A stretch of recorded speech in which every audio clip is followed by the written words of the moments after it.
Hello student, क्या हाल है आप सभी के। तो आज का जो हमारा लेक्चर है, लेक्चर नंबर 5 है बच्चा। 2026 यूपीएससी प्रीलिम्स को टारगेट कर रहे हैं हम। और क्लाइमेट चेंज पार्ट 1 ये है। हम 2 लेक्चर लेने वाले हैं क्लाइमेट चेंज वाले टॉपिक पे, क्योंकि बड़ा लेक्चर है बच्चा और यूपीएससी प्रीलिम्स के पॉइंट ऑफ व्यू से भी काफ़ी इंपॉर्टेंट है, क्योंकि बहुत सारी तकनीकी शब्दावलियाँ इस पूरे टॉपिक में है। तो हम उन्हें समझने की कोशिश करेंगे। ओके, तो शुरुआत करते हैं बच्चों। आज का जो हमारा टॉपिक है उसमें हम पढ़ेंगे जलवायु परिवर्तन, क्लाइमेट चेंज क्या होता है। ओके, उसके बाद वैश्विक उष्मन, ग्लोबल वार्मिंग जिसको आप बोलते हो, और ग्रीन हाउस गैस।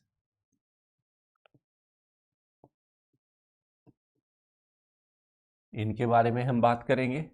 उसके बाद हम बात करेंगे जलवायु परिवर्तन को लेके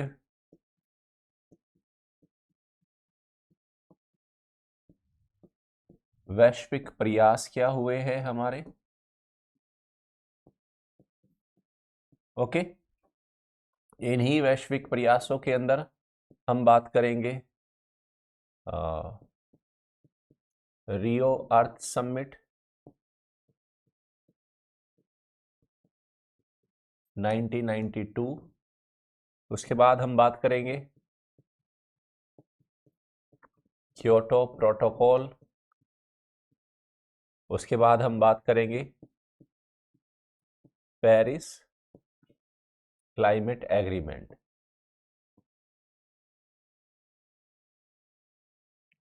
इन सब टॉपिक को आज हम पढ़ने वाले हैं। ठीक है, तो आगे बढ़ते हैं बच्चा। आगे बढ़ने के साथ साथ मैं बता देता हूँ, ये पूरी फ्री सीरीज है हमारी, संभव वाली जो पूरी सीरीज है। और इस बैच में आप फ्री एनरोल करा सकते हैं। इसकी पीडीएफ इसी वीडियो के डिस्क्रिप्शन में आप जाकर देखना, वहाँ पे डिटेल मिल जाएगी पीडीएफ के लिए बच्चों। और उसके साथ ही साथ अगर आप फाउंडेशन कोर्स की तैयारी करना चाहते हैं, टारगेट ईयर 2028 है, तो 29,999 में। संकल्प बैच 2027 के लिए 13,499 में। और यूपीएससी प्रीलिम्स 2026 को टारगेट कर रहे हो तो सृजन प्रीलिम्स क्रैश कोर्स है 2,999 में बच्चा, आप इसको भी ले सकते हैं। तो बात कर रहे हैं हम संभव सीरीज में एनवायरनमेंट पे। सबसे पहले आप एक चीज बताइए, सबसे पहले आपने एक शब्द सुना होगा बच्चा, मौसम एवं जलवायु। इन दोनों के बीच में क्या डिफरेंस होता है। ओके, तो मौसम के बारे में आपने पढ़ा होगा कि मौसम क्या होता है, दिन प्रतिदिन की वायुमंडलीय घटनाएं हैं। तापमान, आर्द्रता, पवन दिशा, इनकी बात करते हैं। और जलवायु क्या है, दीर्घकालीन मौसमी दशाओं का एक औसत अध्ययन है। यानी कि मौसम अल्पकालीन है और जलवायु एक दीर्घकालीन संकल्पना को दर्शाता है। तो सबसे पहले तो हम इन दोनों के बीच में डिफरेंस ही जानेंगे। ओके, पूरा एक बढ़िया वाला एनालिसिस करेंगे आज पूरे इन सारे टॉपिक पे। तो सबसे पहले बात करते हैं मौसम बनाम जलवायु। तो मौसम क्या है बच्चा, अल्पकालिक वायुमंडलीय दशाएं है। कुछ घंटों से कुछ दिनों तक की वायुमंडलीय दशाओं को इसमें हम शामिल करते हैं। जैसे तापमान हो गया, वर्षा हो गया, पवन गति, वायु दाब, आर्द्रता, इन सब का जिक्र करते हैं। कई बार आपने वेदर ऐप भी देखी होगी, आपके फ़ोन के अंदर होगा, आने वाले एक हफ्ते के अंदर वेदर कंडीशंस क्या क्या होगी, कब बारिश होगी। ओके, उसके साथ साथ ह्यूमिडिटी कितनी है, पवन डायरेक्शन क्या है। वेदर ऐप है, क्लाइमेट ऐप नहीं है आपके फ़ोन में। तो यानी कि वो अल्पकालिक वायुमंडलीय दशाओं को दर्शाती है। एग्जाम्पल ले लो, जैसे हम बोलते हैं आज भैया मुंबई का आज का मौसम कैसा रहेगा, चेन्नई का आज का मौसम कैसा रहेगा, पवन की गति क्या रहेगी, वर्षा होगी या नहीं होगी, ये सारी बातें कर रहे हैं हम। जलवायु क्या है, ये मौसमी घटनाओं का दीर्घकालिक औसत है। ये बच्चा दीर्घकालिक औसत है, लॉन्ग टर्म के लिए है। समय सीमा क्या है बच्चा, 30 से 35 वर्षों का इसमें औसत लिया जाता है। जैसे हम कहेंगे चेन्नई की जो जलवायु है वो उष्णकटिबंधीय जलवायु के अंदर चेन्नई पड़ता है। तो ये लॉन्ग टर्म की दशाओं को दिखाता है। तो सबसे बड़ी बात है जलवायु और मौसम को समझना। अब क्योंकि जलवायु शब्द समझ में आ गया, अब आएगा जलवायु परिवर्तन। जलवायु परिवर्तन, क्लाइमेट चेंज, मतलब हमारी जो ये दीर्घकालिक दशाएं हैं इनमें बदलाव देखने को मिल रहा है। ओके, अब ये बड़ी समस्या क्यों है? क्या ये जलवायु परिवर्तन कभी पृथ्वी पर हुआ ही नहीं? नेचुरली क्या ये घटना घटी है? तो जवाब है हाँ, नेचुरली भी क्लाइमेट चेंज होता है, लेकिन नेचुरली जिस तरीके से क्लाइमेट चेंज होता है उसको होने में काफी समय लगता है, लाखों करोड़ों वर्ष लगते हैं। जो वर्तमान की समस्या है वो मानवीय गतिविधियों से होने वाला क्लाइमेट चेंज है। क्यों? आप देखो बच्चा, प्राकृतिक बनाम मानवीय देखते हैं तो प्राकृतिक परिवर्तन की जो गति है वो काफी धीमी है, और इंसान की गतिविधियों से देखो काफी तेजी से ये हमें देखने को मिल रहा है क्लाइमेट चेंज। तो प्राकृतिक रूप से जो हो रहा था, करोड़ों वर्षों से पृथ्वी की जलवायु स्थिर नहीं है, धीरे धीरे बदलती रही है बच्चा, नो डाउट। बट जो आज का प्रॉब्लम है वो है एंथ्रोपोजेनिक, मानवीय गतिविधियों से होने वाला क्लाइमेट चेंज। ओके, यही हमारी बड़ी समस्या है, क्योंकि ये अत्यंत तीव्र गति से हो रहा है बच्चा। नेचुरली जो होता है वो धीमी गति से होता है। ओके, ये हमारी बड़ी समस्या है। इसके बाद क्या है? अब जलवायु परिवर्तन इतना ज्यादा टेंशन क्यों लेनी है अपने को? क्लाइमेट चेंज से अपने को इतनी टेंशन क्यों? उसका कारण है हमारी जो एक्सट्रीम वेदर इवेंट्स है, जैसे बादल फटना, ओके, चक्रवातों का आना, उनकी फ्रीक्वेंसी का बढ़ जाना, हीट वेव्स का आना। ओके, तो हीट वेव हो गया, बादलों का फटना, सुनामी जैसी घटनाएं बार बार, चक्रवात जो आपके आ रहे हैं वो घटनाएं बार बार बार बार हो रही है बच्चों। ये चिंता का विषय है क्लाइमेट चेंज की वजह से। सेकंड कहते हैं सी लेवल राइज हो रहा है, क्योंकि क्लाइमेट चेंज हो रहा है, ग्लोबल वार्मिंग हो रही है। ग्लोबल वार्मिंग यानी कि पृथ्वी का औसत तापमान बढ़ रहा है, तो ग्लेशियर्स मेल्ट होंगे। ग्लेशियर्स मेल्ट होंगे तो हिम पिघलेगा, हिम के पिघलने से फाइनली वो हिम कहाँ जाएगा? समुद्र में, और सी लेवल ऊपर जाएगा। तो उससे क्या होगा? तो हिमागलन, या हम ये कह सकते हैं हिम के पिघलने से तो हमारा सी लेवल राइज हो जाएगा, एसएलआर होगा बच्चा, सी लेवल राइज होगा, जिससे जो कोस्टल एरिया है, तटीय क्षेत्र है, सपोज करो ये इंडिया है, ये इंडिया है, अब ये हमारा पूरा कोस्टल इंडिया है बच्चों, और अगर समुद्र का तल 1 मीटर ऊपर उठ जाए तो क्या होगा? समुद्र का जल अंदर प्रवेश कर जाएगा। उसकी अपनी समस्याएं है।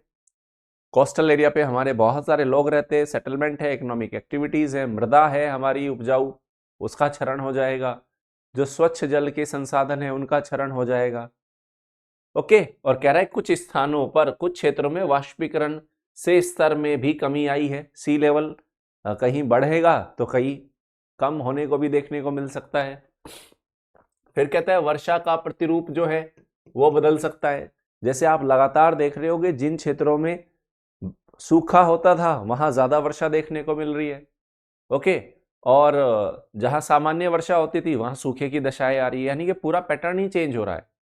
और इंडिया के रेफरेंस में अगर हम बात करें, मानसूनी जलवायु का देश है, हमारी जो वर्षा की 75% जो सप्लाई होती है मानसूनी वर्षा से ही होती है, और 3 से 4 महीनों में होता है। अगर वो पैटर्न बिगड़ता है तो इंडिया का तो फ्रेश वाटर सप्लाई का बहुत बड़ा सोर्स है मानसूनी वर्षा। उसी पे हमारी industrial activity, domestic activity, okay, agriculture activity, सबकी सब उसी पे डिपेंडेंट है बच्चों। फिर है सामाजिक आर्थिक प्रभाव पड़ेंगे, जैसे हमारी फसलों का फेलियर हो सकता है, कृषि उत्पादकता घट सकती है, कोस्टल एरिया पे जो कम्युनिटी रहती है उनको माइग्रेशन करना पड़ सकता है, आजीविका का हानि हो सकता है। तो ये सारी समस्याएं हैं। क्लाइमेट चेंज छोटा मुद्दा नहीं है। फिर जब बात क्लाइमेट चेंज की करते हैं तो क्लाइमेट चेंज के अंदर बच्चा एक है पृथ्वी का टेम्परेचर काफी बड़ा रोल प्ले करता है। अर्थ का जो एवरेज टेम्परेचर है, उस पृथ्वी के ऊपर तापमान में कैसे परिवर्तन हो रहा है उसको समझाने के लिए हम एक ग्रीन हाउस प्रभाव को समझते हैं पहले। जैसे पहाड़ी जो क्षेत्र होते हैं, ठंडे क्षेत्र होते हैं बच्चा, कभी आप जाओगे ना आपको नजर आएगा ऐसे कांच के घर होते हैं बच्चा। अब पहाड़ी क्षेत्र में क्या है, सनलाइट तो बहुत अल्प समय के लिए होती है और ठंडे भी क्षेत्र होते हैं वो, तो वहां पे फसलों को उगाना काफी कठिन कार्य हो जाता है। ऐसे में बच्चा हम क्या करते हैं, ऐसे कांच के घर बनाते हैं। इस कांच के घर की क्या फायदा होता है, जो सूरज से आने वाला लघु तरंगीय सौर विकिरण है वो तो इन कांच की दीवारों से अंदर आ जाता है।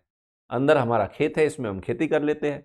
अब क्योंकि कांच का पूरा ब्लॉक है तो वो हीट आ तो जाती है क्योंकि वो लघु तरंगीय सौर विकिरण है, लेकिन जब वो जाती है बाहर जाने को, निकलने को उसको निकलना पड़ता है, तो वो निकलती है किस रूप में, दीर्घ तरंगीय पार्थिव विकिरण के रूप में, अवरक्त तरंगों के रूप में। तो ये कांच की जो दीवारें हैं ये लघु तरंगीय सौर विकिरण को तो आने देती है लेकिन दीर्घ तरंगीय पार्थिव विकिरण को यहां से नहीं जाने देती। तो क्या होता है, हीट अंदर ही ट्रैप हो जाती है और उस ऊष्मा का प्रयोग यहां पर हम खेती करने में कर लेते हैं। यह है हमारा ग्रीन हाउस इफेक्ट। अब कहते हैं सेम होता है अर्थ के साथ। ये हमारी अर्थ है, अर्थ के चारों तरफ ये हमारा वायुमंडल है। अब इस वायुमंडल के अंदर बहुत सारी ऐसी गैसें हैं जिनको हम बोलते हैं ग्रीन हाउस गैसेस।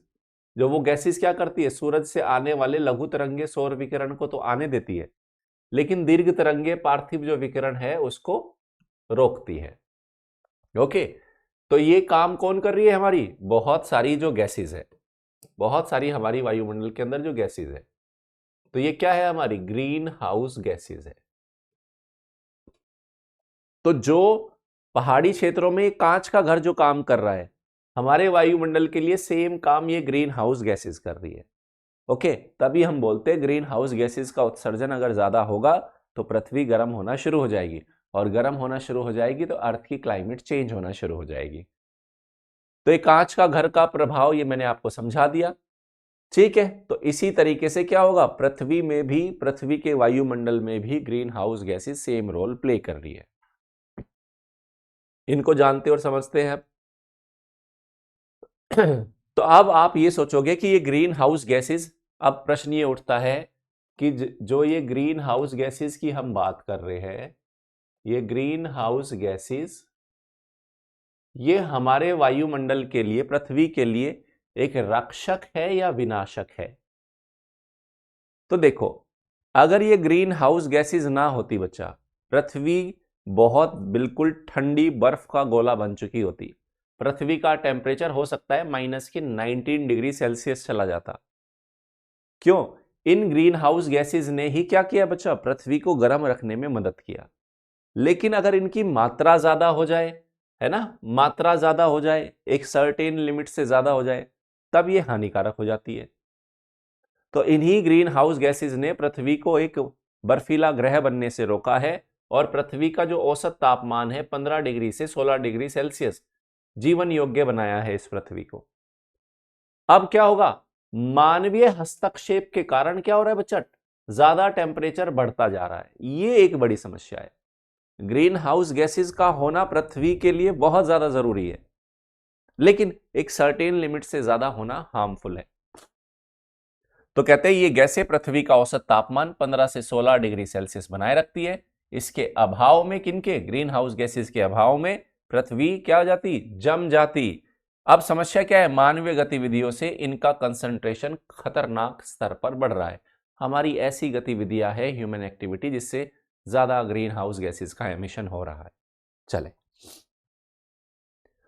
अब कुछ ग्रीन हाउस गैसेस के बारे में बात कर लेते हैं बच्चा। जैसे आपने क्लाइमेटोलॉजी के अंदर भी पढ़ा होगा कि जल वाष्प एक नेचुरली ग्रीन हाउस गैस के रूप में बिहेव करती है। ओके, तो जल वाष्प को पैदा करने में इंसान का ऐसा कोई डायरेक्ट रोल नहीं है। इनकमिंग सोलर रेडिएशन आता है, उस रेडिएशन से ही जल भाप बन के चला जाता है ना। वाष्पीकरण, वाष्पोत्सर्जन वाले प्रोसेस आपने पढ़े होंगे। तो प्राकृतिक रूप से होता है वाष्पीकरण, है ना, इंसान की कोई भूमिका इसमें डायरेक्टली नहीं है। हाँ, इनडायरेक्टली हमारी बहुत सारी एक्टिविटी से ये हो सकता है। तो प्रत्यक्ष रूप से मानव इसे उत्सर्जित नहीं करता, लेकिन इसका एक फीडबैक लूप है। फीडबैक लूप कैसे है, जैसे बच्चा, जैसे इंसान डायरेक्टली वाटर वेपर के उत्सर्जन में रोल नहीं है, लेकिन हम क्या कर रहे हैं, ग्रीन हाउस गैसेस का एमिशन कर रहे हैं, कार्बन डाइऑक्साइड और ऐसी बहुत सारी green house gases human activity से एटमॉस्फेयर में जा रही है। इससे क्या हो रहा है, अर्थ का टेम्परेचर बढ़ रहा है, और अर्थ का टेम्परेचर बढ़ने का मतलब क्या है, इवेपोरेशन की दर का बढ़ना। बस ये तो मानवीय गतिविधियां इनडायरेक्टली इंपैक्ट कर रही है। ओके, तो कहते हैं इससे एक फीडबैक लूप बनता है। अन्य गैसें जैसे कार्बन डाइऑक्साइड से क्या होता है, अर्थ का टेम्परेचर बढ़ेगा, उससे वाष्पीकरण बढ़ जाएगा और जलवाष्प बढ़ जाएगा और ज्यादा गर्मी होगी। तो इस तरीके से ह्यूमन रोल प्ले कर रहा है इसमें। ठीक है, आगे चलते हैं। अब अन्य कुछ ग्रीन हाउस गैसेस के बारे में जान लेते हैं। जैसे कार्बन डाइऑक्साइड एक ग्रीन हाउस गैस है। तो आरंभिक वायुमंडल में तो क्या है, ज्वालामुखी उद्गार की वजह से जब वॉल्केनिक इरप्शन हो रहा था तो इसकी मात्रा ज्यादा थी बच्चा। ठीक है, अब क्या हो रहा है, ह्यूमन एक्टिविटी के बार बार ऐसी एक्टिविटीज हम कर रहे हैं जिससे हम ज्यादा मात्रा में कार्बन डाइऑक्साइड का एमिशन कर रहे हैं और वो एटमॉस्फेयर में जा रही है। तो कौन कौन सी वो मानवीय गतिविधि, ऐसा नहीं कि प्राकृतिक रूप से नहीं हो रहा, प्राकृतिक रूप से हुआ है बच्चा। वॉल्केनिक इरप्शन जब हुआ है तो उससे काफी कार्बन डाइऑक्साइड गई है। मानवीय गतिविधियों में क्या है, जैसे हम फॉसिल फ्यूल जीवाश्म ईंधन कोयला पेट्रोल का दहन करते हैं, उसको जलाने से। भूमि उपयोग का हमने परिवर्तन कर दिया, जैसे वनों की कटाई करते हैं हम। वनों की कटाई क्या करते हैं, वनों की कटाई करेंगे तो क्या होगा, वनों के अंदर बच्चा कार्बन स्टोर है और वनों की क्षमता है कि वो एटमॉस्फेयर से कार्बन डाइऑक्साइड को एब्जॉर्ब कर लेते हैं।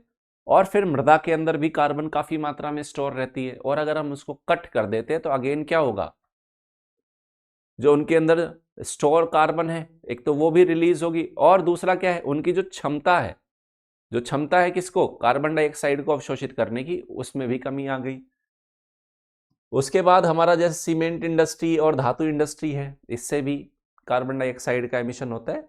तो अब क्या हुआ, अब प्रॉब्लम क्या हो रहा है कि नेचुरली जितना कार्बन डाइऑक्साइड का उत्सर्जन होता था उसको तो स्टोर कर लेती थी अर्थ, है ना, पेड़ पौधे थे, वेजिटेशन थी, इतना सब कुछ था कि वो स्टोर हो जाता था।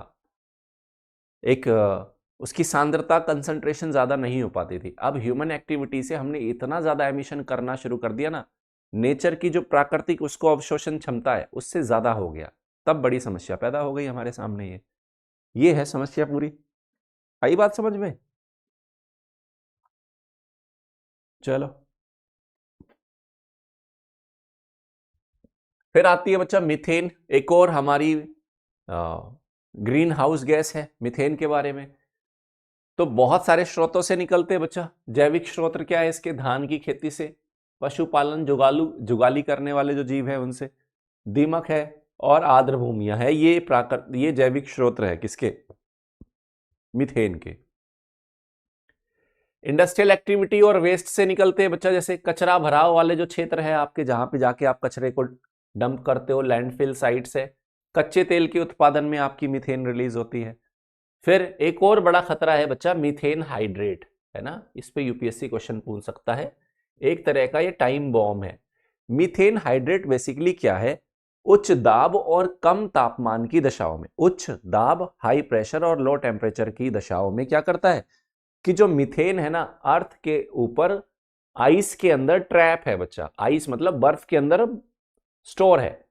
अब कहते हैं अगर लेकिन सॉरी, लेकिन यदि हमारा ग्लोबल वार्मिंग होती है तो वो आइस मेल्ट होना शुरू हो जाएगी, और आइस मेल्ट होने का मतलब आइस के अंदर जिस मीथेन को आइस ने अपने अंदर स्टोर किया हुआ है वो मीथेन रिलीज होना शुरू हो जाएगी। और मीथेन कार्बन डाइऑक्साइड की तुलना में ज्यादा खतरनाक ग्रीन हाउस गैस है। तो एक टाइम बॉम्ब भी है बच्चा मीथेन हाइड्रेट। बर्फ में फंसी मीथेन पिघल रही है और ये जलवायु परिवर्तन के लिए एक टाइम बम का काम करेगी। इसको हम बोलते हैं मीथेन हाइड्रेट। इस पे यूपीएससी क्वेश्चन पूछ सकता है बच्चा आने वाले सालों में। तो मीथेन हाइड्रेट को आप अच्छे से इंपॉर्टेंट करके ना लिख लेना इसको। नेक्स्ट आया बच्चा नाइट्रोजन के ऑक्साइड आ गए, नाइट्रस ऑक्साइड आ गया। कहां से निकल रहा है बच्चा, उर्वरक उद्योग से निकल रहा है, ये भी जीवाश्म ईंधन के दहन से निकल रहा है ये।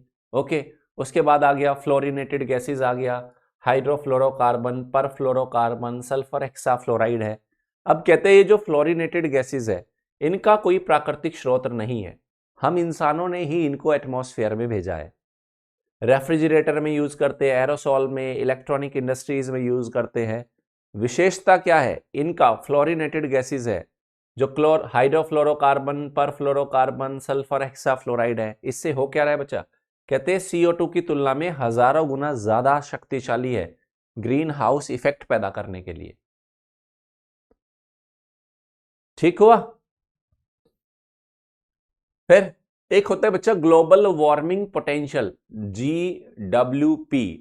ग्लोबल वार्मिंग पोटेंशियल मतलब ये बहुत सारी जो ग्रीन हाउस गैसेज है, हमें देखना होगा इनमें कौन ज्यादा ग्रीन हाउस गैस का प्रभाव पैदा करती है। अब वो प्रभाव किस पे डिपेंड करेगा? प्रभाव डिपेंड करेगा कि वायुमंडल में कितनी मात्रा में है, पहला, वायुमंडल में कितने समय तक रुक रही है, दूसरा, और वो कितना ज्यादा हीट को एब्जॉर्व करती है। तीन चीजों से तय होगा उसका क्या? Global warming potential. ओके। और इसको CO2 के इक्विवेलेंट, मतलब CO2 के इक्विवेलेंट मापा जाता है इसको। तीन चीजों पे डिपेंड करेगा कि वायुमंडल में वो गैस कितनी है, वो कितने समय तक रुक रही है, और तीसरा क्या है, वो कितना तापमान को अवशोषित करने की उसकी क्षमता कितनी है। ओके। तो तीन आधार पे हम ग्लोबल वार्मिंग पोटेंशियल गैसों का निकालते हैं। तो कुछ गैसेस है, जैसे हमने कार्बन डाइऑक्साइड की ग्लोबल वार्मिंग पोटेंशियल हमने फॉर एग्जांपल 1 मान ली, और ये मान लिया कि ये 100 सालों तक रहेगी एटमॉस्फेयर के अंदर। अब जो मीथेन है, कार्बन डाइऑक्साइड की तुलना में कितना ज्यादा ग्रीन हाउस इफेक्ट पैदा करने की ताकत है? देखो बच्चा, 21 गुना ज्यादा। तभी मैं बोल रहा था जो मीथेन हाइड्रेट मैंने अभी आपको बताया, टाइम बॉम्ब के जैसा है। बर्फ के अंदर जो मीथेन अभी ट्रैप पड़ी है, अगर ग्लोबल वार्मिंग होता है, आइस मेल्ट होगा तो मीथेन रिलीज होगी, और वो कार्बन डाइऑक्साइड की तुलना में 21 गुना ज्यादा डेंजरस है, और 12 वर्ष तक वायुमंडल में रहती है। फिर है नाइट्रोजन के ऑक्साइड आ गए यहां पे बच्चा, ये CO2 की तुलना में बच्चा 310 गुना ज्यादा डेंजरस है, ज्यादा प्रभाव पैदा करेगी, और 120 सालों तक रहेगी आपके वायुमंडल में। फिर आता है जैसे सल्फर हेक्साफ्लोराइड है, ये 23,900 गुना ज्यादा ग्लोबल वार्मिंग का पोटेंशियल रखती है, और 3200 सालों तक ये आपके एटमॉस्फेयर में रहेगी। समझ रहे हो? तभी हम बोल रहे हैं कि ये जो फ्लोरिनेटेड गैस है बच्चा, ये फ्लोरिनेटेड गैस है, हाइड्रोफ्लोरोकार्बन, परफ्लोरोकार्बन, सल्फर हेक्साफ्लोराइड, ये काफी डेंजरस है, और इंसान इनको पैदा कर रहा है। चलो, तो एक ग्लोबल वार्मिंग पोटेंशियल देख लिया। फिर कई बार आप सुनते हो कार्बन के बारे में, कार्बन कई तरह का होता है, black carbon, brown carbon, green carbon, blue carbon. क्या होता है? कई बार यूपीएससी स्टेटमेंट बेस्ड क्वेश्चन पूछ सकता है। तो ब्लैक कार्बन क्या होता है? वो कार्बन जो जीवाश्म ईंधन को दहन करने से उत्पन्न होता है, कोयले को, पेट्रोलियम को, उसके दहन से। ओके। कहते हैं भूरा कार्बन क्या है? जो लकड़ी जला दी आपने, और हम बोलते किसान खेतों में पराली जला देते, उससे जो कार्बन रिलीज हो रहा है उसको हम बोलते हैं ब्राउन कार्बन। फिर तीसरा है ग्रीन कार्बन, पेड़ पौधे और वनों के द्वारा जो कार्बन को अवशोषित किया जा रहा है उस कार्बन को हम बोलते हैं ग्रीन कार्बन। और महासागरीय और तटीय पारितंत्र के द्वारा जिस कार्बन को अवशोषित किया जा रहा है उसको हम बोलते हैं ब्लू कार्बन। तो ये कार्बन के रूप है बच्चा, black carbon, brown carbon, green carbon, blue carbon. UPSC अगर पूछे तो आप जवाब देने की स्थिति में होने चाहिए। ठीक है, ये तो हमने बात कर ली क्लाइमेट चेंज की, और ग्लोबल वार्मिंग और ग्रीन हाउस इफेक्ट पैदा करने वाली गैसेस के बारे में। ओके, अब हम बात करते हैं इससे लड़ने के हमारे पास तरीके क्या है। तरीकों की शुरुआत तो बच्चा हमने 1972 में स्टॉकहोम कॉन्फ्रेंस से कर दी थी। उसके बाद हम 1992 में आए थे, है ना, रियो अर्थ समिट। उसमें हमने काफ़ी लंबी चौड़ी डिस्कशन की कि कैसे क्लाइमेट चेंज से लड़ा जाए, और हमें ये भी समझ में आया सिर्फ क्लाइमेट चेंज से लड़ने से काम नहीं चलेगा। क्लाइमेट चेंज के साथ साथ हमें अर्थ की बायोडाइवर्सिटी को भी प्रोटेक्ट करना होगा, क्योंकि बायोडाइवर्सिटी का रोल है आपको क्लाइमेट से। उसके साथ हमने बात की कि पृथ्वी की जो मृदाएं है या भूमि है उनका भी क्षरण हो रहा है, हमें उनको भी प्रोटेक्ट करना होगा, और हमें वनों का संरक्षण करना होगा, और पांचवा, हमें 21वीं शताब्दी के लिए कुछ महत्वपूर्ण रणनीति और कार्यनीति पे काम करना होगा, जिसे हमने बोला एजेंडा 21। तो ये सारी बातें हुई। ओके, अब बातें क्या क्या हुई बच्चा, 5 चीजें निकल के आई। 1992 का जो रियो अर्थ समिट है, ओके, इसी से आया आपका United Nations framework convention on climate change, UNFCCC, United Nations framework convention on climate change, यहीं से निकल के आया बच्चा, ये इसी का आउटकम था। क्योंकि इसी रियो समिट के अंदर हमने बोला था 5 चीजें, पांचों पे हमें समझना होगा और काम करना होगा। सबसे पहले इसने बोला समझो कि भैया जलवायु परिवर्तन एक बड़ा मुद्दा है, इस पे बात करनी पड़ेगी, ठीक है। दूसरा बड़ा मुद्दा है जैव विविधता, इसका तेजी से दुनिया में क्षरण हो रहा है, इसको भी बचाना पड़ेगा। तीसरा मुद्दा है भूमि क्षरण, हमारी मृदाओं का क्षरण होता जा रहा है। तो जलवायु परिवर्तन का जो मुद्दा है उस पे जो कन्वेंशन आई उसको हमने बोला United nation framework convention on climate change, है ना। फिर जो बायोडाइवर्सिटी पे आया United Nation convention on biological diversity, और जो भूक्षरण के लिए आया बच्चा, भूक्षरण के लिए जो आया, ओके, भूक्षरण के लिए जो आया है उसको हमने यूएनसीसीडी के नाम से बोला, United Nation Convention to Combat Desertification. हमें इसका मतलब क्या था, अगर आपको ये प्रॉब्लम से लड़ना है, क्लाइमेट चेंज का जो प्रॉब्लम है, इस प्रॉब्लम को 3 तरीके से टारगेट करना पड़ेगा। इस प्रॉब्लम का अगर आपको सॉल्यूशन करना है तो आपको जैव विविधता वाले पक्ष को शामिल करना होगा, आपको भूक्षरण वाला मुद्दा इसको भी एड्रेस करना होगा, और आपको जो ये जलवायु परिवर्तन वाला मुद्दा है इसको भी।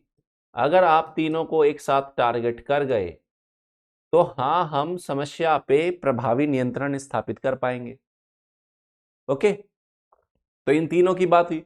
उसके साथ साथ वनों का महत्व बड़ा अच्छा माना गया, तो वनों के महत्व को देखते हुए हम फॉरेस्ट प्रिंसिपल की बात करते हैं, इसमें फॉरेस्ट प्रिंसिपल्स की बात करते हैं, और हम 21वीं शताब्दी के अंदर हमें किस तरह से विकास की रूपरेखा अपनानी चाहिए उसके लिए हम बात करते हैं एजेंडा 21। तो ये सारी चीजें निकल के आई कहां से, रियो से। इसी रियो से फिर यूएनएफसीसी आया 1994 में। इस यूएनएफसीसी की हर साल मीटिंग होती है, जिनको आप COP 1, 2, 3 ऐसे बात करते हो, और इसी की ही जो तीसरे नंबर वाली मीटिंग थी उसको हमने नाम दिया था क्योटो। यूएनएफसीसी का जो COP 3 था, तीसरे नंबर वाला था, वो क्योटो में हुआ था, जापान के शहर, और वहीं से फिर आपने क्योटो प्रोटोकॉल का भी नाम सुना होगा। किसके लिए है वो, क्लाइमेट चेंज से हम कैसे लड़ेंगे, इस पे बात करते हैं। तो जो रियो अर्थ समिट है बच्चा, रियो अर्थ समिट से क्या क्या निकल के आया, मैंने बताया 1 सिद्धांत निकले, यूएनएफसीसी आया, यूएनसीबीडी आया, यूएनसीसीडी आया मरुस्थलीकरण के लिए, और एजेंडा 21 आया। तो इस यूएनएफसीसी की बैठक हर साल होती है, प्रत्येक वर्ष आयोजित होती है। जो यूएनसीबीडी बायोलॉजिकल डाइवर्सिटी पे है, हर 2 साल में इसकी बैठक होती है, और इनकी जो बैठकों को हम COP बोलते हैं, कॉन्फ्रेंस ऑफ पार्टीज। इसकी भी जो बैठक होती है वो भी कॉन्फ्रेंस ऑफ पार्टीज है, इसकी भी जो बैठक होगी उसको भी हम कॉन्फ्रेंस ऑफ पार्टीज बोलते हैं, COP। तो क्लाइमेट चेंज के COP अलग है, यूएनसीबीडी के COP अलग चलते हैं, इस मुद्दे पर जितनी भी बातचीत होती है उनके COP अलग होते हैं, ओके। फिर हमने बात की फॉरेस्ट प्रिंसिपल की, वनों के प्रबंधन, संरक्षण और सतत विकास के लिए है ये। और एजेंडा 21 क्या है बच्चा, सतत विकास का एजेंडा है। 21st सेंचुरी में हम जो अभी 21वीं शताब्दी चल रही है, किस तरह से हमें आगे बढ़ना चाहिए। इसी सम्मेलन के अंदर बच्चा ग्रीन क्लाइमेट फंड की स्थापना की बात भी हुई थी, क्योंकि पर्यावरण एक ऐसा मुद्दा है, इन समस्याओं से लड़ने के लिए हमें पैसे का रिक्वायरमेंट होगा, फंड की रिक्वायरमेंट होगी। तो ग्रीन क्लाइमेट फंड की स्थापना की भी बात की गई थी। ये है रियो अर्थ समिट, ओके। तो क्योंकि हमारा जलवायु परिवर्तन वाला मुद्दा है तो हम बात क्या करेंगे, यूएनएफसीसी के कॉप की बात करेंगे। और यूएनएफसीसी के जब कॉप की बात करेंगे तो उसी कॉप के जिक्र में पेरिस का भी जिक्र होगा, क्योटो का भी जिक्र होगा। लेकिन पहले बात करते हैं एजेंडा 21 और सतत विकास की। तो ये क्या है बच्चा, 21वीं शताब्दी के लिए सतत विकास का फ्रेमवर्क कैसा होगा, खाका कैसा होगा, उसकी ये बात करता है। तो ये किन पक्षों को शामिल करता है, ये कहता है अपशिष्ट प्रबंधन एक बड़ी समस्या रहने वाली है। उसके बाद हमें फाइनेंशियल रिसोर्सेज की रिक्वायरमेंट रहेगी, सभी को स्वच्छ जल और स्वच्छ ऊर्जा की उपलब्धता करानी होगी, और वित्तीय स्थानांतरण। वित्तीय स्थानांतरण क्यों, कहते हैं दुनिया में कुछ देश डेवलप्ड है जिनके पास पैसा भी है और तकनीक भी है, और दुनिया के कुछ देश है डेवलपिंग कंट्रीज।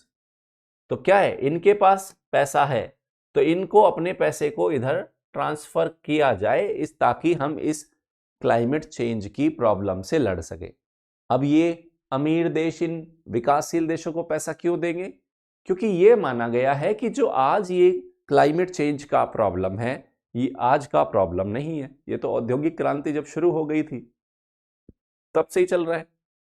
और इस कार्य के लिए, औद्योगिक विकास के लिए, ग्रीन हाउस गैसेस एमिशन के लिए विकसित देश ज्यादा जिम्मेदार है। तो इस लड़ाई में वो अपनी ज्यादा भूमिका को समझे और विकासशील देशों को मदद करे इस समस्या से लड़ने में, क्योंकि पैसा लगता है और पैसा विकासशील देशों की इकोनॉमीज के पास इतना पैसा नहीं है, सीधी सी बात है। आ जाओ, तो यूएनएफसीसी क्या है, तो बेसिकली 198 देशों के द्वारा पुष्टि की गई, 21 मार्च 1994 से लागू हुआ है। इसका जो पहला सीओपी मैंने बताया था ना, सीओपी का मतलब है कॉन्फ्रेंस ऑफ पार्टीज, ये कह रहा है पहला जो इसका सम्मेलन हुआ वो बर्लिन जर्मनी में हुआ बच्चा। स्थापना कब हुई, मतलब कब हुआ था ये, 1995 में।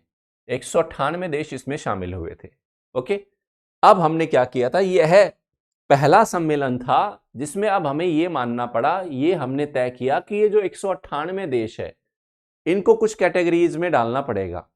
इन 198 देशों में से कुछ देश ऐसे हैं जिनकी जिम्मेदारी ज्यादा है, विकसित देश है, कुछ देश ऐसे हैं जिनके पास तकनीक और पैसा काफी ज्यादा है, और कुछ देश काफी गरीब है जो क्लाइमेट चेंज की लड़ाई से बिना किसी बाह्य अमीर देशों की मदद के नहीं लड़ सकते। तो यहीं से फिर आगे शुरू होता है, आपने नाम सुना होगा, अभी बात करेंगे एनेक्स कंट्रीज, एनेक्स 2 कंट्रीज। इस पे जाने से पहले हम बात करते हैं एक बार सीओपी और एमओपी के बारे में, क्योंकि ये बार बार शब्द आएंगे, आपको करंट अफेयर में भी देखने को मिलेंगे। Conference of parties, conference of parties मैंने आपको बता दिया, हर साल जो मीटिंग होती है क्लाइमेट चेंज के मुद्दे पर, तो उस मीटिंग में सर्वोच्च निर्णय लेने वाली संस्था है, और प्रत्येक वर्ष इसकी बैठक को आयोजित करते हैं। किसकी, यूएनएफसीसी का कोप हर साल होता है, नवंबर दिसंबर के आसपास होता है। सेकंड है बच्चा meeting of parties. Meeting of parties का मतलब ये, अगर सपोज करो आपने कुछ रूपरेखा तय कर ली, जैसे हमने बोला हम जलवायु परिवर्तन से लड़ने के लिए क्योटो प्रोटोकॉल लेके आए, समझो क्योटो प्रोटोकॉल लेके आए। अब क्योटो प्रोटोकॉल में हमने कुछ प्रतिबद्धताएं तय की होगी, हम ये करेंगे, ये कर लेंगे, इतने टाइम में ये अचीव करेंगे। तो इस पे आपने क्या किया है अभी तक, इसका आकलन करना, इस पर आपने कितना प्रोग्रेस किया है उन सबको देखना, उसकी समीक्षा करना। उसके लिए जो मीटिंग होती है उसको आप बोलते हैं मीटिंग ऑफ पार्टीज, एमओपी। तो जब किसी प्रोटोकॉल में निर्धारित लक्ष्यों के कार्यान्वयन की समीक्षा की जाती है तो इसे मीटिंग ऑफ पार्टीज के नाम से जान रहे हो, याद रहेगा आपको एमओपी। तो जैसे क्योटो के एमओपी है कि क्योटो में आपने जो बातें बोली थी क्लाइमेट चेंज से लड़ने के लिए, उसमें हमने कितनी प्रगति की। और ये क्या है, ये हर साल होने वाली बैठक है, सर्वोच्च डिसीजन मेकिंग बॉडी यही है। चलो, अब देशों का वर्गीकरण के लिए हमने एनेक्स प्रणाली को अपनाया है। हमने बोला कि 198 देश है, सब के सब एक जैसे नहीं है, उनको कैटेगरी में डाल लेते हैं। हमने सबसे पहले बनाई एनेक्स 1। एनेक्स 1 कंट्रीज कौन है बच्चा, ये एनेक्स 1 कंट्रीज है, 43 विकसित देश है जिनको हमने ये माना कि प्रदूषण के लिए ज्यादा जिम्मेदार है ये। ओके, इन्हीं एनेक्स के अंदर आपने एनेक्स 2 24 देश है जो वित्तीय सहायता देने वाले हैं, मतलब जो पैसा देने के लिए तैयार है। किसको? ऐसे देश, मतलब ये इन्हीं 43 देशों में से ऐसे देश है जिनसे आशा की जाती है कि वे विकासशील देशों की मदद करेंगे। किस चीज में मदद करेंगे? क्लाइमेट चेंज से लड़ने में मदद करेंगे। ओके, फिर आ जाता है बच्चा annex B. Annex B countries कौन सी है? जिन्होंने एनेक्स बी कंट्रीज वो है जिन्होंने क्योटो प्रोटोकॉल के तहत ये तय किया है कि हां, हम क्या करेंगे, इस प्रॉब्लम से लड़ने में हम किस तरीके से कंट्रीब्यूट करेंगे। क्योटो प्रोटोकॉल के तहत जिन्होंने कुछ लक्ष्य को स्वीकार किया है।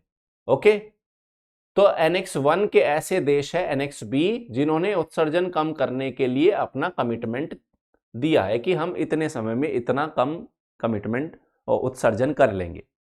फिर आता है नॉन एनेक्स 1 कंट्रीज। क्या होती है? ये है बच्चा विकासशील देश। और फिर इसी के अंदर एक और होती है बच्चा एलडीसी, लीस्ट डेवलप्ड कंट्रीज। बहुत कम विकास वाले क्षेत्र है जिनकी आर्थिक और सामाजिक स्थिति बड़ी खराब है। इसके साथ ही इस के अंदर यह भी प्रावधान किया गया है बच्चा कि अगर इनमें से, ऐसा तो है नहीं ये देश हमेशा ही गरीब रहेंगे, जैसे भारत है, कभी तो अमीर हो ही जाएगा ना। और अगर कभी भी इन देशों को ये लगता है, किन देशों को? नॉन एनेक्स 1 कंट्रीज, एलडीसीज को ये लगता है हम तो बहुत अमीर हो गए, बहुत पैसा आ गया, बहुत तकनीक आ गई, अब हम पहले जैसे गरीब नहीं है, तो आप क्या कर सकते हो? आप आके एनेक्स बी में शामिल हो सकते हो या एनेक्स 1 के अंदर आ सकते हो। किसके अंदर शामिल हो सकते हो? इन देशों की श्रेणी में आके शामिल हो सकते हो। ये आपको ऑप्शन दिया गया है इसमें, ठीक है। तो अगर यूपीएससी कहे कभी भी कि एक बार जो कंट्री नॉन एनेक्स कैटेगरी में आ गई वो वापस से एनेक्स 1 कैटेगरी में नहीं जा सकती, जा सकती है। ओके, एनेक्स 1 में जा सकते हैं। फिर क्योटो प्रोटोकॉल, तीसरा जो हमारा यूएनएफसीसी का सम्मेलन हुआ था, तीसरा 1997 में, पहला हुआ 1995, दूसरा 1996, तीसरा हुआ 1997। तो ये क्या हुआ तो 1997 था बच्चा। और इसमें हमने ये तय किया था कि किस तरीके से क्लाइमेट चेंज की प्रॉब्लम से लड़ेंगे और विकसित देशों को ज्यादा जिम्मेदारी दी थी। तो हमने इसको अपनाया था 1997 में। बेसिकली क्योटो क्या है? जापान का शहर है। लेकिन ये लागू हुआ बच्चा 16 फरवरी 2005 से। इतना टाइम कैसे लग गया? 7-8 साल क्यों लगे? कह रहे काफी जटिल था, काफी जटिल था बच्चा, काफी टेक्निकल और इसके जटिल प्रोविजंस थे जिस पर एग्री होने में देशों को समय लग गया। ठीक है, मुख्य उद्देश्य क्या था? विकसित और औद्योगिकृत देशों पर उत्सर्जन में कमी करने की कानूनी बाध्यताएं लेके आता है, लीगली बाउंड करता है कि इन विकसित देशों को क्या करना होगा। चल, तो इसमें क्या हुआ बच्चा? हमने एक तरफ डेवलप्ड नेशंस है, एक तरफ डेवलपिंग नेशंस है। डेवलप्ड नेशंस को हमने ऐतिहासिक रूप से जिम्मेदार माना, ऐतिहासिक जिम्मेदारी मानी ग्रीन हाउस गैसेस के उत्सर्जन के लिए। ऐतिहासिक जिम्मेदार है, इनको ज्यादा कंट्रीब्यूशन इन्हीं का ही है क्लाइमेट चेंज के लिए। तो अधिक जिम्मेदारी हमने किसको दी है? डेवलप्ड नेशंस को दी है। और हमने एक सिद्धांत अपनाया जिसको हम बोलते हैं CBDRRC, कॉमन बट, इंग्लिश में बोलते हैं इसको कॉमन बट डिफरेंशिएटेड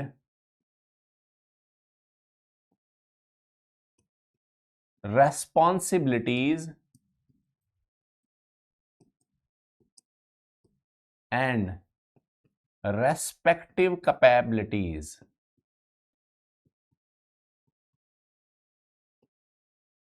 ये है इसका फुल फॉर्म, इसका फुल फॉर्म ये है कॉमन बट डिफरेंशिएटेड रेस्पॉन्सिबिलिटीज। मतलब जलवायु परिवर्तन सबकी सामान्य समस्या है, साझा समस्या है, लेकिन जिम्मेदारी डिफरेंशिएटेड है, अलग अलग है। अलग अलग क्यों है? किन्होंने ज्यादा कंट्रीब्यूट किया है, किन्हीं का कंट्रीब्यूशन कम है, और सबसे बड़ी बात, सबकी क्षमताएं भी बराबर नहीं है। विकसित देशों की क्षमताएं अलग है, विकासशील देशों की क्षमताएं अलग है। तो हम क्षमताओं को ध्यान में रखेंगे जब उनके ऊपर जिम्मेदारी को छोड़ेंगे तो। ओके भाई, आपकी क्षमता है 15 किलो वजन उठाने की, आपके ऊपर 100 किलो वजन रख दूंगा, मर नहीं जाओगे? तो वही वाली बात है, क्षमताएं याद रखो आप। विकसित देशों को विकासशील देशों की क्षमता निर्माण के लिए फिर क्या करना होगा, पैसा और वित्त भी देना पड़ेगा, क्योंकि कमजोर देश है डेवलपिंग नेशंस, अमीर देशों को उनको पैसा भी देना पड़ेगा और तकनीक भी देनी पड़ेगी। ये बात हुई। फिर हमने कुछ गैसेस को टारगेट किया। शुरुआत में हमने 6 ग्रीन हाउस गैसेस को टारगेट किया था क्योटो प्रोटोकॉल में। बाद में साल 2012 में हमने एक और 7वीं गैस को शामिल कर दिया था। तो शुरुआत की जो 6 गैसेस थी ये ग्रीन कलर में दिखाई है, 7वें नंबर वाली 2012 में शामिल की थी। पहली ग्रीन हाउस गैस है कार्बन डाइऑक्साइड, दूसरी है मीथेन, तीसरी है नाइट्रोजन डाइऑक्साइड, चौथी है हाइड्रोफ्लोरोकार्बन, पांचवी है परफ्लोरोकार्बन, छठी है सल्फर हेक्साफ्लोराइड और सातवीं है बच्चा साल 2012 में हमने शामिल की थी NF3 नाइट्रोजन ट्राईफ्लोराइड। ओके, और फिर हमने आधार वर्ष तय किए। विकसित देशों के लिए आधार वर्ष बनाया हमने 1990 और विकासशील देशों के लिए हमने आधार वर्ष बनाया साल 2005। आधार वर्ष मतलब हमें ये होगा ना बच्चा, आप बोलोगे कि भैया मुझे वजन कम करना है। ओके, आज मेरा वजन काफी ज्यादा है, 115 किलो हो गया। फिर आप बोलोगे लेकिन यार आज से 10 साल पहले ना मेरा वजन है ना कि 90 kg था या 80 kg था और मुझे उधर लेके आना है। तो आपको आधार वर्ष का तय कितना कम करना है और कहां से करना है ये तो पता चले। तो विकसित देशों को 1990, क्योंकि काफी पहले से ही ये ग्रीन हाउस गैसेस का एमिशन करते आ रहे हैं, और विकासशील देशों के लिए 2005 ऐसे तय किया गया है इसको। फिर इसमें कमिटमेंट पीरियड आए थे बच्चा, क्योटो प्रोटोकॉल के 2 कमिटमेंट पीरियड आए थे। कमिटमेंट पीरियड 1 2008 से 12 के लिए कुछ टारगेट दिए गए विकसित देशों को, और सेकंड कमिटमेंट पीरियड था 2013 से 2020 के लिए। 2 कमिटमेंट पीरियड हो गए। फिर आप सोचोगे सर 2020 के बाद क्या? 2020 के बाद इनको क्या करना होगा, उसके टारगेट तय किए गए थे पेरिस क्लाइमेट एग्रीमेंट में। पेरिस क्लाइमेट एग्रीमेंट में 2020 के बाद के टारगेट्स को हमने कहां दिया था? 20 तक तो क्योटो प्रोटोकॉल के टारगेट चल रहे हैं, 20 के बाद पेरिस क्लाइमेट एग्रीमेंट के अंदर जो प्रावधान किए गए उसके तहत ही आपको जलवायु परिवर्तन से लड़ने का पूरा खाका दिया गया। अब इन्होंने बोला जलवायु परिवर्तन से लड़ने के 2 मोटे तरीके हैं, मोटे मोटे 2 तरीके। पहले तरीके को हम बोलते हैं न्यूनीकरण, मिटिगेशन, और दूसरे तरीके को हम बोलते हैं अनुकूलन। मिटिगेशन क्या है कि उन कारणों पे काम करना शुरू करते जिनकी वजह से ग्रीन हाउस गैसेज एमिशन हुआ है। तो भविष्य में अधिक ग्रीन हाउस गैसेज का उत्सर्जन ना हो उसको रोको, बेहतर तकनीक अपनाओ, स्वच्छ ऊर्जा को अपनाओ और ऊर्जा दक्षता को अपनाओ। अनुकूलन क्या होता है, क्या कह रहा है, अब जो हो चुका वो तो बर्दाश्त करना ही पड़ेगा। तो अगर बाढ़ आएगी तो आएगी, तो बाढ़ का प्रबंधन करना सीखो। बहुत सारी आपदाएं आएगी तो आपदाओं के प्रति आप पहले से ही तैयार रहो। तो कुछ तैयारी आपको अनुकूलन के लिए, एक तरीका ये है क्योंकि भैया बाढ़ आएगी तो बचना तो पड़ेगा ही ना, तो उसके लिए प्रिपेयर रहो, अनुकूलित हो जाओ। वो घटनाएं आएगी, चक्रवात आएंगे, बाढ़ आएगा, सूखा आएगा, क्लाउड बस्ट आएगा, अब आपको तैयार रहना पड़ेगा उनसे लड़ने के लिए। इसको हम बोलते हैं अनुकूलित हो जाओ उन चीजों के लिए। और मिटिगेशन, अब ऐसी कोशिश करो कि भविष्य में, अभी तो आपने जितना ग्रीन हाउस गैसेस का एमिशन कर लिया, भविष्य में कम करो भाई, नई टेक्नोलॉजी के लेके आओ, क्लीन एनर्जी को लेके आओ, उस पे बात कर रहा है ये। अब इसके लिए आवश्यकता क्या है? विकसित देशों को वित्त देना पड़ेगा एडेप्टेशन के लिए और मिटिगेशन के लिए। पैसा लगता है भैया, बाढ़ से बचने की तैयारी करनी होगी, पैसा लगेगा। आप कहते हो बेहतर तकनीक लेके आओ, पैसा लगेगा। तो पैसा किसके पास है? डेवलप्ड नेशंस के पास। फिर क्योटो तंत्र आया। क्योटो प्रोटोकॉल के अंदर इस क्लाइमेट चेंज की प्रॉब्लम से लड़ने के लिए हमारे पास कुछ मैकेनिज्म की बात की गई, और क्योटो के अंदर ये बोला गया कि सुनो, ऐसा तो है नहीं कि सारी इंडस्ट्रियल एक्टिविटी आप एक दिन में ही बंद कर दोगे, आप कुछ कुछ इंडस्ट्रियल एक्टिविटीज करते रहो। एक सर्टेन लेवल पे आप ग्रीन हाउस गैसेस का एमिशन करोगे, बट आपको कुछ तय करना होगा कि आपको ग्रीन हाउस गैसेस के एमिशन को कम तो करना ही पड़ेगा। तो हमने क्या करा? उत्सर्जन कटौती की प्रतिबद्धताएं दी। ओके, हमने बोला भैया आप फला एक काम करो, आप 10 billion ton green house gases का एमिशन कर लो, इतना तो कर लो, बट आपको कुछ कटौतियां भी करनी पड़ेगी। इतना एमिशन करने का आपको राइट है और बाकियों को आपको कम करना होगा। भाई पहले सपोज करो, पहले आप इतना एमिशन कर रहे थे पूरा का पूरा, अब हम क्या करें, नहीं भैया कम करो और घटाओ इसको, है ना, घटाओ। तो उत्सर्जन का अधिकार तो है लेकिन उसको कम किया गया, ग्रीन हाउस गैसेस के उत्सर्जन के अधिकार को। इसके लिए फिर उसने एक मैकेनिज्म बनाया, क्योटो प्रोटोकॉल के अंदर एक मैकेनिज्म आया जिसका नाम था बच्चा फ्लेक्सिबल मार्केट मैकेनिज्म, लचीला बाजार तंत्र। तो ये लचीला बाजार तंत्र क्या है?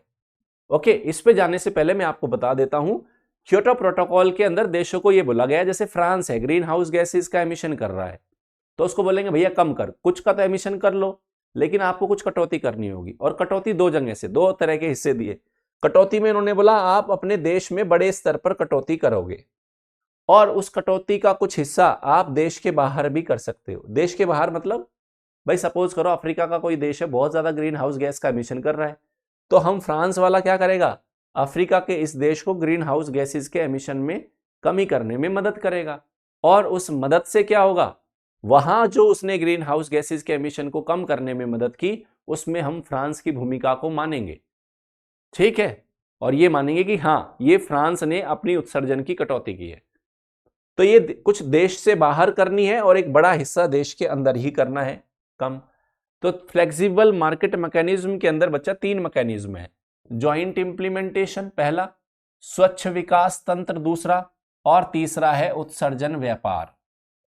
ये क्योटो प्रोटोकॉल के अंदर एक मैकेनिज्म डेवलप किया गया है उत्सर्जन की कटौती का। अब इसमें क्या है, ज्वाइंट इंप्लीमेंटेशन क्या कह रहा है, अगर दो विकसित देश है, सपोज करो फ्रांस है और जर्मनी है, तो ये विकसित देश आपस में क्या एक दूसरे को हेल्प कर रहे हैं। तो विकसित देशों में जो किया जाने वाला जो प्रयास है उनको हमने किस नाम से जाना, ज्वाइंट इंप्लीमेंटेशन। अब एक तरफ विकसित देश है और दूसरी तरफ विकासशील देश है, और विकसित देश विकासशील देशों को कैसे हेल्प कर रहे हैं बच्चा, और कैसे विकासशील देशों में जाके विकसित देश निवेश करके और ग्रीन हाउस गैसेस के एमिशन में कमी कर रहे हैं, उसको बोलते हैं स्वच्छ विकास तंत्र। तो विकसित देश कहां जाते हैं, विकासशील देशों में जाके निवेश करते हैं। तीसरा है उत्सर्जन व्यापार, एमिशन ट्रेडिंग क्या कहते हैं, आप कार्बन की खरीद और बिक्री करते हैं, इंटरनेशनल लेवल पे देशों के द्वारा कार्बन की खरीद और बिक्री की जाती है, इसको हमने बोला एमिशन का ट्रेड करना। एक एक करके समझाता हूं, ये तो सिंपल सा है, एक विकसित देश दूसरे विकसित देश में कैसे हेल्प कर रहा है, निवेश कर रहा है, उसकी कहानी। ये दो थोड़े से टेक्निकल है, इसके बारे में समझते हैं। तो ये क्लीन डेवलपमेंट मैकेनिज्म क्या है, एक विकसित देश और दूसरा है विकासशील देश। फॉर एग्जाम्पल इधर समझो यूएसए है और इधर समझो इंडिया है। अब ये लेके आता है इस देश के अंदर पैसा लेके आता है, कौन, अमेरिका। तो अमेरिका क्या करेगा, हमारी बहुत सारी परियोजनाओं में जो हमारी क्लीन प्रोजेक्ट है उसमें लाके पैसा लगाएगा। तो हम पहले सपोज करो, पहले जिस ऊर्जा का उत्पादन कोयले को जलाकर करते, अब हम विंड एनर्जी से, सोलर एनर्जी से प्रोडक्शन कर रहे हैं। तो सोलर एनर्जी और विंड एनर्जी क्या है, क्लीन एनर्जी के सोर्स है। और लेकिन इसको एस्टेब्लिश करने में हेल्प किसने की, विकसित देशों ने, तो उनका कंट्रीब्यूशन है। तो इससे क्या होगा, इससे डेवलप्ड वर्ल्ड जैसे भारत है, बांग्लादेश है, उसमें क्लीन एनर्जी के प्रोजेक्ट्स चलने लगे। ओके, अब इससे क्या होगा, अब इससे जो ये विकसित देश अमेरिका को CER मिलेगा। CER का मतलब है ये सर्टिफाइड एमिशन रिडक्शन, प्रमाणीकृत उत्सर्जन कटौती। और ये इसके पास ऐसे बहुत सारे सर्टिफिकेट्स हो जाएंगे अमेरिका के पास। तो इन सर्टिफिकेट्स का होने का मतलब आपके पास, कहते हैं ना, आपके पास कुछ क्रेडिट के पॉइंट आ गए, मतलब आपको एक्स्ट्रा राइट मिल गया। ओके, तो अमेरिका की जो भी जिम्मेदारी होगी ग्रीन हाउस गैसेस के एमिशन की, तो कुछ तो वो कम कर लेगा, कुछ वो बोलेगा भैया बताओ, कह रहे देखो मेरे पास इतने क्या है, सर्टिफाइड एमिशन रिडक्शन के सर्टिफिकेट्स है, और आप ये देखो मेरे पास क्रेडिट है, मैं कर सकता हूं। तो विकसित देश विकासशील देशों में स्वच्छ परियोजना में निवेश के बदले उनको क्या मिल जाता है, CER मिल जाते हैं। ये पूरी प्रोजेक्ट है बच्चा। इससे फायदा क्या है बच्चा, भारत, आप सोचोगे भारत को क्या फायदा? भारत को फायदा क्या है? जब अमेरिका आएगा तो अपनी तकनीक भी लेके आएगा। भारत में एक नया क्षेत्र विकसित हुआ तो रोजगार का सृजन होगा। उसके बाद स्वच्छ पर्यावरण होगा क्योंकि क्लीन एनर्जी हुई है, और at the same time India की एनर्जी सिक्योरिटी भी इंश्योर होगी। अमेरिका का फायदा क्या है? अमेरिका का फायदा क्या है? सर्टिफाइड एमिशन रिडक्शंस मिल गए। अब वो पैसा लेके आएगा, आपसे बदले में लेगा भी तो, ठीक है। फिर एमिशन ट्रेडिंग क्या थी? बताया था ना, फ्लेक्सिबल मार्केट मैकेनिज्म के अंदर 3 था। ये तो सिंपल सा था, ये मैंने बता दिया। अब नेक्स्ट है एमिशन ट्रेडिंग। एमिशन ट्रेडिंग में क्या हो रहा है बच्चा? एमिशन ट्रेडिंग में कहते हैं, सपोज करो जापान को बोला था आप 100 टन कार्बन का उत्सर्जन कर सकते हो, फ्रांस को भी बोला था आपको 100 टन कार्बन का उत्सर्जन करना है। अब जापान ने क्या किया? टेक्नोलॉजी को इंप्रूव किया और उसको 100 टन कार्बन का उत्सर्जन करना था, जापान ने 80 टन ही किया, तो जापान के पास 20 यूनिट बच गई। 100 टन का राइट दिया था हमने जापान को, तो जापान ने 80 ही उत्सर्जन किया, 20 यूनिट इसने बचा ली। अब फ्रांस था, फ्रांस को भी 100 टन ही कार्बन डाइऑक्साइड का उत्सर्जन करने का अधिकार था, कार्बन एमिशन का, लेकिन फ्रांस ने कितना कर दिया? 120 कर दिया। तो इसका तो इंबैलेंस हो गया। इसको जिम्मेदारी दी गई थी कि 100 टन से ज्यादा नहीं करोगे। अब ये क्या करेगा? जापान के पास 20 सेविंग पड़ी है, तो जापान इनको क्या करेगा? फ्रांस को बेच देगा, और फ्रांस जापान को इसका पैसा दे देगा। बस हो गया। तो टारगेट सपोज करो 100 टन दिया गया था, जापान ने क्या किया बच्चा? बचत कर ली, और फ्रांस ने एक्स्ट्रा क्रेडिट खरीद लिए। इस पूरे मैकेनिज्म को हम बोलते हैं असाइन्ड अमाउंट यूनिट्स, AAU, जो कहां हो रहा था?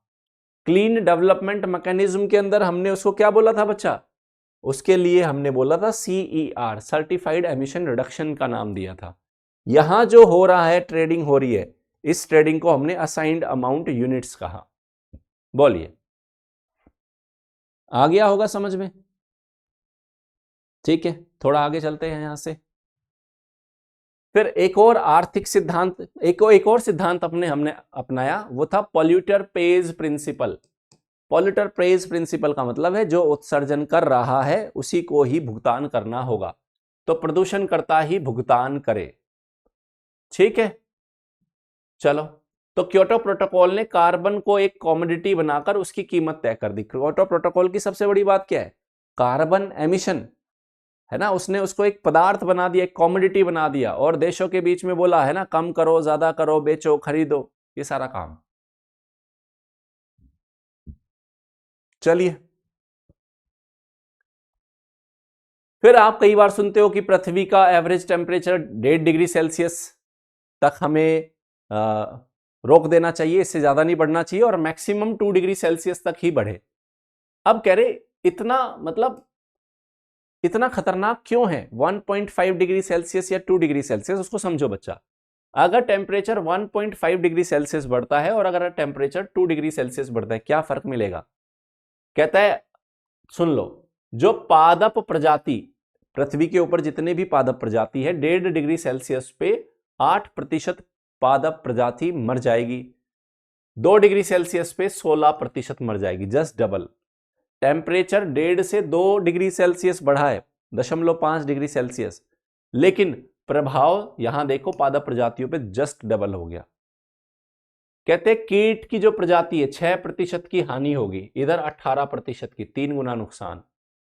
1.5 डिग्री सेल्सियस पे पृथ्वी के 70 से 90% कोरल रीफ नष्ट हो जाएंगे, 2 डिग्री सेल्सियस पे 99% कोरल रीफ नष्ट हो जाएंगे। उसके बाद जनसंख्या, 14% जनसंख्या एक्सट्रीम टेम्परेचर के प्रति वल्नरेबल होगी। यहां पे 37% दुनिया की जनसंख्या टेम्परेचर के प्रति वल्नरेबल हो जाएगी। तो 1.5 से 2 डिग्री सेल्सियस में काफी फर्क आ जाएगा। लेकिन बड़ी बात यह है, हमारे इतने प्रयासों के बावजूद भी वैज्ञानिकों का कहना है, विभिन्न रिपोर्ट्स का कहना है कि 21वीं शताब्दी के अंत तक टेम्परेचर 3 डिग्री सेल्सियस तक बढ़ेगा। यानी कि ये टारगेट जो हम बोल रहे हैं 1.5 डिग्री सेल्सियस या 2 डिग्री सेल्सियस, ये अचीव होना थोड़ा मुश्किल है। अब कई बार आपने सुना होगा पूर्व औद्योगिक युग, तो पूर्व है ना कि इतना टेम्परेचर पूर्व औद्योगिक युग से इतना बढ़ चुका है, तो पूर्व औद्योगिक युग क्या है? तो कहते हैं, देखो बच्चा यहां पे समझो, यहां पे 1850, 1900, 1950, 2000, 2020। ये कह रहा है यहां तक देखो 1900 तक आपका जो टेम्परेचर है बहुत ज्यादा नहीं बढ़ रहा है ना, बहुत ज्यादा नहीं बढ़ रहा। लेकिन 1900 के बाद देखो टेम्परेचर लगातार लगातार लगातार लगातार लगातार बढ़ता ही जा रहा है। तो ये हमारी बेस लाइन होगी। 1900 के बाद निरंतर तापमान में वृद्धि हो रही है। तो इससे 1900 से पहले के तापमान को हमने क्या बोला, प्री इंडस्ट्रियल युग, पूर्व औद्योगिक युग इसलिए बोला गया क्योंकि इसके बाद तापमान लगातार बढ़ता जा रहा है। एक बात तो ये हो गई। ओके, दूसरा यहां क्या है, आर्कटिक जो क्षेत्र है वहां जो आइस मेल्ट हो रहा है बच्चा, उधर क्या हो रहा है, प्रभाव देखो जरा, ध्रुवीय क्षेत्र पिघल रहे हैं। 1.5 डिग्री सेल्सियस पर हर 100 साल में एक बार ऐसा साल आएगा कि आर्कटिक क्षेत्र में बर्फ नहीं होगी। और 2 डिग्री सेल्सियस में क्या हो जाएगा, अगर 2 डिग्री सेल्सियस बढ़ता है तो हर 10 सालों में एक साल ऐसा आएगा कि वहां पे बर्फ नहीं होगी। देखो 1.5 डिग्री सेल्सियस में तो 100 सालों में एक साल ऐसा होगा जब इस क्षेत्र में बर्फ नहीं होगी। 2 डिग्री सेल्सियस में 10 साल में एक बार होने लगेगा ये। तो एक काफी चिंतनीय मुद्दा है बच्चों, काफी चिंतनीय मुद्दा है। ओके, हल्के में मत लेना इसको। फिर क्योटो प्रोटोकॉल तो हमने बोला 2020 तक सेकंड कमिटमेंट पीरियड था, तो 2020 के बाद क्या करेंगे, तो 2020 के बाद क्या करना है, उसके लिए साल 2015 में Paris climate agreement, conference of parties COP21, तो ये कहां है, 2015 है। और इनको क्या करना है, साल 2020 तक ये तय करना है कि 2020 के बाद क्या करेंगे, बाद क्या करेंगे, ये पूरी कहानी चल रही है। समझ गए? तो अब इसको समझते हैं बच्चा। तो पेरिस में आयोजित हुआ, इसको पेरिस क्लाइमेट एग्रीमेंट के नाम से जाना जाता है। चलो, तो वर्ष 2020 के बाद की रूपरेखा तय करनी है इसको। ओके, और तापमान को वही है कि कोशिश करेंगे 1.5 डिग्री सेल्सियस पे रुक जाए या मैक्सिमम 2 डिग्री सेल्सियस तक ही जाए, ये कोशिश है। कुछ टारगेट तय किए गए 20 का मतलब हम 2020 तक क्या करने वाले हैं, कार्बन डाइऑक्साइड के उत्सर्जन को 20% तक कम कर देंगे, नवीकरणीय ऊर्जा को 20% तक और बढ़ा देंगे, और एनर्जी एफिशिएंसी को भी 20% तक बढ़ा देंगे। 20 ये तो 20 का खेल चल रहा है इनका। नेक्स्ट क्या है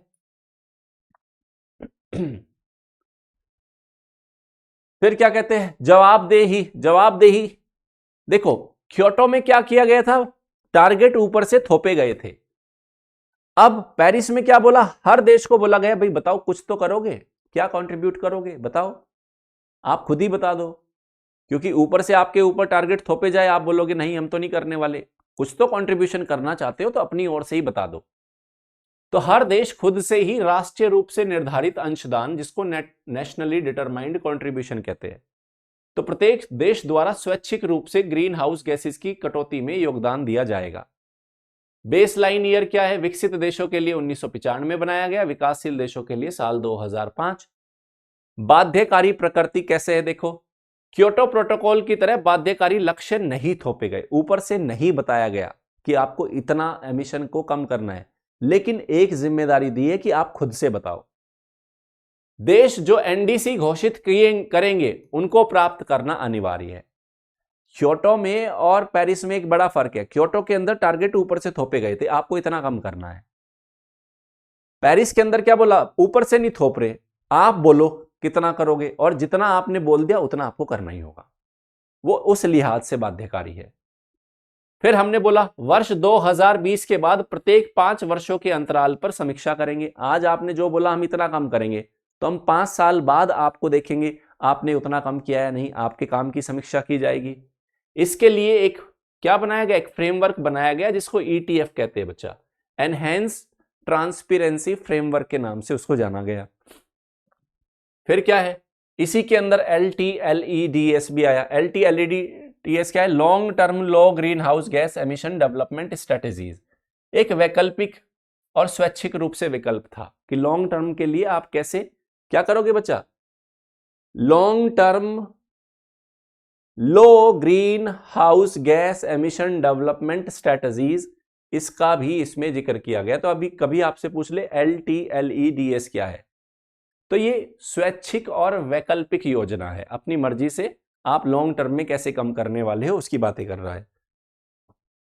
भारत ने क्या बोला कि मैं क्या करूंगा, भारत का एनडीसी क्या है, भारत का एनडीसी क्या है, हमने क्या बोला, वर्ष 2030 तक सकल घरेलू उत्पाद में ऊर्जा तीव्रता और गहनता को 33 से 35% तक कम करेंगे। पहला पेरिस के अंदर बोला था हमने ये। कार्बन सिंक 2030 तक अतिरिक्त वृक्षावरण 2.5 से 3 बिलियन टन कार्बन डाइऑक्साइड का अवशोषण का लक्ष्य रखा जाएगा। ओके, हम एक्स्ट्रा वनावरण करेंगे। बिजली में भी हमने कहा गैर जीवाश्म आधारित बिजली की मात्रा को 40% तक लेके आएंगे। अभी तक हम कोयला इसका इस्तेमाल कर रहे हैं, क्रूड ऑयल का इस्तेमाल कर रहे हैं, हम रिन्यूएबल की ओर शिफ्ट करेंगे। ये सारी बातें कर रहे हैं ये। फिर बात करते हैं क्योटो और पेरिस के बीच में क्या अंतर है, ये भी जान लेते हैं। तो देखो यहां Annex 1 Annex B देशों पर लागू होता है, यह Annex 1 और नॉन Annex 1 दोनों पर ही लागू होता है। वहां सिर्फ डेवलप्ड देशों को टारगेट दिएंगे और यहां डेवलपिंग और डेवलप्ड दोनों को टारगेट है। बाध्यकारी है, ऊपर से टारगेट थोपे गए थे, ये ऊपर से टारगेट नहीं थोपे गए, उस लिहाज से स्वैच्छिक है। लेकिन एक बार आपने जो कह दिया कि मैं इतना करूंगा, वो बाध्यकारी हो जाएगा। स्वैच्छिक लक्ष्य है, ये टॉप टू डाउन अप्रोच पे काम करता है, ऊपर से थोपा गया। यहां बॉटम टू अप अप्रोच है, आपने खुद ही अपनाए हैं। ओके, इसमें क्लीन डेवलपमेंट मैकेनिज्म था, जॉइंट इंप्लीमेंटेशन था, एमिशन ट्रेडिंग थी, इसमें ऐसे कोई तंत्र नहीं बनाए गए। ये दोनों के बीच में बच्चा फर्क हुआ। तो कुल मिला के जो आज का हमारा टारगेट था, आज का हमारा टारगेट क्या था बच्चा, जलवायु परिवर्तन क्या है, ग्लोबल वार्मिंग क्या है, ग्रीन हाउस गैसेस क्या है, Rio Earth summit, Kyoto protocol, Paris climate agreement, हमने इस सब पे बात की। उम्मीद करता हूं आपको ये सब अच्छे से समझ में आया होगा। अब हम बच्चा मिलेंगे अपने नेक्स्ट सेशन के अंदर, ठीक है।